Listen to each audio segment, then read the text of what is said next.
ಇದು ನಿಖಿಲ್ ಕುಮಾರಸ್ವಾಮಿ ಅವರ ಸ್ಟೇಟ್ಮೆಂಟ್ ಆಗಿತ್ತು. ಈಗ ಕಿಡ್ನಾಪ್ ಕೇಸ್ನಲ್ಲಿ ರೇವಣ್ಣಗೆ ಜಾಮೀನು ಸಿಗುತ್ತಾ ಇಲ್ವಾ ಅನ್ನುವಂತ ಪ್ರಶ್ನೆಗೆ ಉತ್ತರ ದೊರಕೋ ಸಮಯ. ವಿಚಾರಣೆ ಆರಂಭ ಆಗಿದೆ. ಜನಪ್ರತಿನಿಧಿಗಳ ನ್ಯಾಯಾಲಯದಲ್ಲಿ ವಿಚಾರಣೆ ಆರಂಭ ಆಗಿದೆ. ಮಧ್ಯಾಹ್ನ 2:45ಕ್ಕೆ ಈ ಜಾಮೀನು ಅರ್ಜಿ ವಿಚಾರಣೆಯನ್ನ ಮುಂದೂಡಲಾಗಿತ್ತು. 2:39ಕ್ಕೆ ವಿಚಾರಣೆ ಆರಂಭ ಆಗಿದೆ ಅನ್ನುವಂತಹ ಅಪ್ಡೇಟ್ಸ್ಗಳು ಕೂಡ ನಮಗೆ ಲಭ್ಯವಾಗ್ತಿದೆ. ಹಾಗಾದ್ರೆ ಜನಪ್ರತಿನಿಧಿಗಳ ವಿಶೇಷ ನ್ಯಾಯಾಲಯದಲ್ಲಿ ಯಾವೆಲ್ಲ ವಾದ ವಿವಾದ ಆಗುತ್ತೆ, ಏನೆಲ್ಲ ಆಗಬಹುದಾಗಿದೆ, ಅದರ ಬಗ್ಗೆನೂ ಕೂಡ ಇಂಚು ಮಾಹಿತಿಯನ್ನ ನೀಡ್ತಾ ಹೋಗ್ತೀವಿ. ಆ ನ್ಯಾಯಾಲಯದ ಒಳಭಾಗದಿಂದಲೂ ಕೂಡ ನಮ್ಮ ಪ್ರತಿನಿಧಿ ನಮಗೆ ಇನ್ಫಾರ್ಮೇಶನ್ ಕಳುಹಿಸ್ತಾ ಇರ್ತಾರೆ. ನ್ಯಾಯಾಲಯದ ಹೊರಭಾಗದಲ್ಲೂ ಕೂಡ ಮಾಹಿತಿ ನೀಡೋದಕ್ಕೆ ನಮ್ಮ ಕರೆಸ್ಪಾಂಡೆಂಟ್ಸ್ ಅಲ್ಲೇ ಇದ್ದಾರೆ. ಇನ್ನು ಎಚ್.ಡಿ. ರೇವಣ್ಣ ನಿರೀಕ್ಷಣಾ ಜಾಮೀನು ಅರ್ಜಿ ವಿಚಾರಣೆ ಈಗಾಗಲೇ ಆರಂಭ ಆಗಿದೆ. ಜನಪ್ರತಿನಿಧಿಗಳ ವಿಶೇಷ ಕೋರ್ಟ್ನಲ್ಲಿ ಇದರ ವಿಚಾರಣೆ ಈಗ ಆರಂಭ ಆಗಿದೆ. ಬೆಳಗ್ಗೆ ಈ ಕೆಆರ್ ನಗರ ಪೊಲೀಸ್ ಸ್ಟೇಷನ್ ಅಲ್ಲಿ ದಾಖಲಾಗಿರುವಂತಹ ಕಿಡ್ನಾಪ್ ಕೇಸ್ಗೆ ಸಂಬಂಧಪಟ್ಟಂತೆ ನಿರೀಕ್ಷಣಾ ಜಾಮೀನು ಅರ್ಜಿಯನ್ನ ಸಲ್ಲಿಕೆ ಮಾಡಲಾಗಿತ್ತು. ಸೊ ಆ ಅರ್ಜಿಯ ವಿಚಾರಣೆ ಬೆಳಗ್ಗೆನೂ ಕೂಡ ಸ್ವಲ್ಪ ಆಯಿತು, ಆದ್ರೆ ಕಂಪ್ಲೀಟ್ ಆಗೋಕ್ಕೆ ಸಾಧ್ಯ ಆಗಲಿಲ್ಲ. ಮಧ್ಯಾಹ್ನ ಅದನ್ನ ಮುಂದೂಡಲಾಯಿತು. ಈಗ ಅದರ ಅರ್ಜಿಯನ್ನ ವಿಚಾರಣೆಯನ್ನ ನಡೆಸಲಾಗ್ತಾ ಇದೆ ಕೋರ್ಟ್ನಲ್ಲಿ. ಸೊ ಇದರ ಬಗ್ಗೆ ಮತ್ತಷ್ಟು ಅಪ್ಡೇಟ್ಸ್ಗಳನ್ನು ಕೂಡ ಕ್ಷಣದ ಮಾಹಿತಿಯನ್ನು ಕೂಡ ನಿಮಗೆ ನ್ಯೂಸ್ ಫಸ್ಟ್ ನಲ್ಲಿ ನಾವು ನೀಡ್ತಾ ಹೋಗ್ತೀವಿ. ಮೈಸೂರಲ್ಲಿ ದಾಖಲಾಗಿರುವಂತಹ ಕೇಸ್ ಇದು. ಐಪಿಸಿ ಸೆಕ್ಷನ್ 364A 365 ಅಡಿಯಲ್ಲಿ ದಾಖಲಾಗಿರುವಂತಹ ಕೇಸ್ ಕೊಲೆ ಬೆದರಿಕೆ ಮತ್ತು ಕಿಡ್ನಾಪ್ ಕೇಸ್ ಇದಾಗಿದೆ.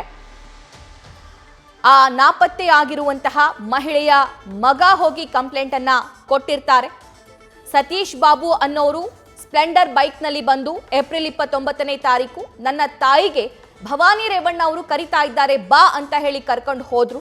ಅಂದಿನಿಂದ ಇಲ್ಲಿಯವರೆಗೂ ನನ್ನ ತಾಯಿ ನಾಪತ್ತೆಯಾಗಿದ್ದಾರೆ ಅನ್ನುವಂತಹ ಮಾಹಿತಿಯನ್ನ ಆ ಕಂಪ್ಲೇಂಟ್ ಕಾಪಿಯಲ್ಲಿ ಉಲ್ಲೇಖ ಮಾಡ್ತಾರೆ. ಸಾಲದಕ್ಕೆ ಅವರನ್ನೂ ಕೂಡ ಒಂದು ದಿನ ಅಂದ್ರೆ ದೂರುದಾರ ಯಾರಿದ್ದಾನಲ್ಲ, ಆ ನಾಪತ್ತೆಯಾಗಿರುವಂತಹ ಮಹಿಳೆಯ ಮಗ, ಆತನನ್ನು ಕೂಡ ಒಂದು ದಿನ ಬಂಧಿಸಿಡಲಾಗಿತ್ತು ಅನ್ನುವಂತಹ ಮಾಹಿತಿಯನ್ನು ಕೂಡ ಅದರಲ್ಲಿ ಶೇರ್ ಮಾಡ್ಕೊಂಡಿರ್ತಾರೆ. ಸೊ ಆ ಕಂಪ್ಲೇಂಟ್ ಬಂದ ನಂತರ ಐಪಿಸಿ ಸೆಕ್ಷನ್ 364A 365 ಅಡಿ ಕೆಆರ್ ನಗರ ಪೊಲೀಸ್ ಸ್ಟೇಷನ್ ಅಲ್ಲಿ ಕಂಪ್ಲೇಂಟ್ ದಾಖಲಾಗಿರುತ್ತೆ. ಈ ಪ್ರಕರಣದ A1 ಆರೋಪಿ ರೇವಣ್ಣನವರು, ಎಚ್.ಡಿ. ರೇವಣ್ಣ, A2 ಸತೀಶ್ ಬಾಬು ಅನ್ನೋರು ಭವಾನಿ ಅವರ ದೂರದ ಸಂಬಂಧಿ ಅಂತ ಕೂಡ ಹೇಳಲಾಗ್ತಾ ಇದೆ. ಸೊ A2 ಸತೀಶ್ ಬಾಬುನನ್ನ ಈಗಾಗಲೇ ವಿಚಾರಣೆಗೆ ಒಳಪಡಿಸಲಾಯಿತು. ನ್ಯಾಯಾಧೀಶರ ಮುಂದೆ ಆತನನ್ನ ಕರ್ಕೊಂಡು ಹೋಗಲಾಯಿತು. 14 ದಿನಗಳ ಕಾಲ ನ್ಯಾಯಾಂಗ ಬಂಧನದಲ್ಲಿ ಸತೀಶ್ ಬಾಬು ಇದ್ದಾರೆ. ಅವರ ಫೋನ್ ಅನ್ನು ಕೂಡ ಸೀಸ್ ಮಾಡಿದ್ದಾರೆ. ಅದರ ಮಾಹಿತಿಯನ್ನ, ಡೇಟಾವನ್ನ ಕಲೆಕ್ಟ್ ಮಾಡುವಂತಹ ಕೆಲಸ ಪೊಲೀಸರು ಮಾಡ್ತಾ ಇದ್ದಾರೆ. ಮತ್ತೊಂದು ಕಡೆ ಹಾಗಾದ್ರೆ A1 ಆರೋಪಿಯನ್ನ ಹಾಗೆ ಬಿಟ್ಟಿದ್ದೀರಾ, ರಾಜಾರೋಷವಾಗಿ ಆತ ಓಡಾಡ್ತಾ ಇದ್ದಾನೆ ಅನ್ನುವಂತಹ ಪ್ರಶ್ನೆ ಕೂಡ ಸಾರ್ವಜನಿಕ ವಲಯದಲ್ಲಿ ಮೂಡ್ತಾ ಇದೆ.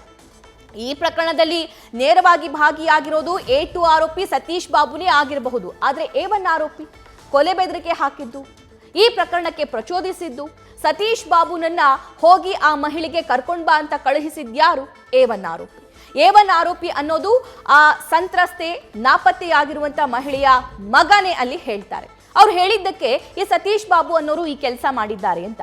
ಓಕೆ, A2 ಆರೋಪಿ ನೇರವಾಗಿ ಭಾಗಿಯಾಗಿದ್ದಾರೆ, ಬಂದು ಆ ಸಂತ್ರಸ್ತೆ ಮಹಿಳೆಯನ್ನ ಕರ್ಕೊಂಡು ಹೋದ್ರು, ಅವಾಗಿಂದ ಅಬ್ಸ್ಕಾಂಡ್ ಆಗಿದ್ದಾರೆ, ಫೈನ್, ಅವ್ರನ್ನ ಅರೆಸ್ಟ್ ಮಾಡಲಾಗಿದೆ. ಆದ್ರೆ A1 ಆರೋಪಿ ಹಾಗೆ ರಾಜಾರೋಷವಾಗಿ ಓಡಾಡ್ತಾ ಇದ್ದಾರೆ, ಅವ್ರನ್ನ ಯಾಕೆ ಅರೆಸ್ಟ್ ಮಾಡಿಲ್ಲ ಅನ್ನುವಂತಹ ಪ್ರಶ್ನೆ.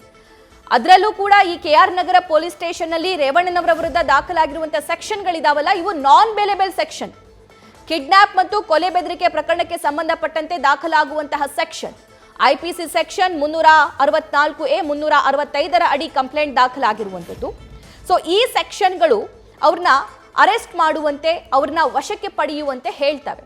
ಆದರೆ ಅವ್ರನ್ನ ವಶಕ್ಕೆ ಪಡಿಬಹುದು, ಅದಕ್ಕಿಂತ ಮುಂಚೆ ನಿರೀಕ್ಷಣಾ ಜಾಮೀನನ್ನ ಇವರು ಕೋರಿದ್ದಾರೆ. ಜನಪ್ರತಿನಿಧಿಗಳ ವಿಶೇಷ ನ್ಯಾಯಾಲಯದಲ್ಲಿ ಇದರ ಬಗ್ಗೆ ಇವಾಗ ಅರ್ಜಿಯ ವಿಚಾರಣೆ ಕೂಡ ಶುರುವಾಗಿದೆ. ರೇವಣ್ಣನವರಿಗೆ ರಿಲೀಫ್ ಇವತ್ತು ಸಿಗುತ್ತಾ ಸಿಗಲ್ವಾ ಅನ್ನೋದಕ್ಕೆ ಸಂಬಂಧಪಟ್ಟಂತೆ ಸಾಕಷ್ಟು ಮಹತ್ವವನ್ನ ಪಡ್ಕೊಂಡಿದೆ ಇವತ್ತಿನ ದಿನ. ನೆನ್ನೆ ಬಿಡಿ, ಹೊಳೆ ನರಸೀಪುರದಲ್ಲಿ ದಾಖಲಾಗಿದ್ದಂತಹ ಆ ಸೆಕ್ಷನ್ಗಳಿದಾವಲ್ಲ, ಆ ದೂರಿನ ಸೆಕ್ಷನ್ಗಳು ಅವೆಲ್ಲವೂ ಕೂಡ ಬೇಲೆಬಲ್ ಸೆಕ್ಷನ್ ಆಗಿದ್ವು. ಸೊ ಆಗ ನಿರೀಕ್ಷಣಾ ಜಾಮೀನನ್ನ ಕೋರಿ ಕೋರ್ಟಿಗೆ ಹೋಗುವಂತಹ ಅಗತ್ಯತೆ ಕೂಡ ಇರಲಿಲ್ಲ. ಆದರೂ ಸೇಫರ್ ಸೈಡ್ ಇರಲಿ ಅಂತ ಹೇಳಿ ಆಂಟಿಸಿಪೇಟರಿ ಬೇಲ್ ಬೇಕು ಅಂತ ರೇವಣ್ಣನವರು ನಿರೀಕ್ಷಣಾ ಜಾಮೀನನ್ನ ಕೋರಿದ್ರು. ಅಲ್ಲಿ ಮತ್ತೆ SIT ಅಧಿಕಾರಿಗಳು ಪ್ರಶ್ನೆ ಮಾಡಿರುವಂಥದ್ದು ಸೆಕ್ಷನ್ IPC ಸೆಕ್ಷನ್ 307 ನಾವು ಇಲ್ಲಿ ಹಾಕೇ ಇಲ್ಲ, ಇವರ ವಿರುದ್ಧ ಹಾಕಿ ಅಂತ ಹೇಳಿದ್ವಿ, ಆಡ್ ಮಾಡಿ ಅಂತ ಹೇಳಿದ್ವಿ, ಆದರೆ ಆ ಸೆಕ್ಷನ್ನ ಹಾಕೇ ಇಲ್ಲ. ಸೊ ಬೇಲೆಬೆಲ್ ಸೆಕ್ಷನ್ ಆಗಿರೋದ್ರಿಂದ ಇವರು ಜಾಮೀನನ್ನ ಯಾಕೆ ಕೋರ್ತಾ ಇದ್ದಾರೆ, ನಿರೀಕ್ಷಣಾ ಜಾಮೀನನ್ನ ಯಾಕೆ ಕೋರಿದ್ದಾರೆ, ಯಾಕೆ ಕೋರ್ಟಿಗೆ ಬಂದಿದ್ದಾರೆ ಅನ್ನುವಂತಹ ಪ್ರಶ್ನೆಯನ್ನ SIT ಪರವಾಗಿರುವಂತಹ ಅಡ್ವೊಕೇಟ್ ಜಗದೀಶ್ ಅವರು ಮಾಡ್ತಾರೆ. ಸೊ ಆಗ ರೇವಣ್ಣನವರ ಪರವಾಗಿರುವಂತಹ ವಕೀಲ ಮೂರ್ತಿ ಡಿ ನಾಯಕ್ ಅನ್ನೋರು ಆ ಅರ್ಜಿಯನ್ನ ನಿನ್ನೆ ವಾಪಸ್ ಪಡ್ಕೊಳ್ತಾರೆ. ಸೊ ಇದು ನಿನ್ನೆಯ ಕಥೆ. ಆದರೆ ನಿನ್ನೆನೇ ಪಾರಾದಂತೆ ಇವತ್ತು ಪಾರಾಗ್ತಾರೆ ರೇವಣ್ಣ? Big question. ಕೆಲವೇ ಕ್ಷಣದಲ್ಲಿ ಆ ಕುರಿತಂತೆಯೂ ಕೂಡ ಉತ್ತರ ಸಿಗಲಿದೆ. ಬೆಂಗಳೂರಿನ ಜನಪ್ರತಿನಿಧಿಗಳ ವಿಶೇಷ ನ್ಯಾಯಾಲಯದಲ್ಲಿ ಇದರ ಅರ್ಜಿ ವಿಚಾರಣೆ ಈಗಾಗಲೇ ಆರಂಭ ಆಗಿದೆ. ಕೆಲವೇ ಕ್ಷಣದಲ್ಲಿ ರೇವಣ್ಣನವರಿಗೆ ಬೇಲ್ ಸಿಗುತ್ತಾ ಸಿಗಲ್ವಾ ಅನ್ನೋದಕ್ಕೆ ಸಂಬಂಧಪಟ್ಟಂತೆಯೂ ಕೂಡ ಉತ್ತರ ಸಿಗುತ್ತೆ. ನ್ಯೂಸ್ ಫಸ್ಟ್ ನಿರ್ಭೀತಿಯಿಂದ ನಿಮ್ಮ ಪರವಾಗಿ.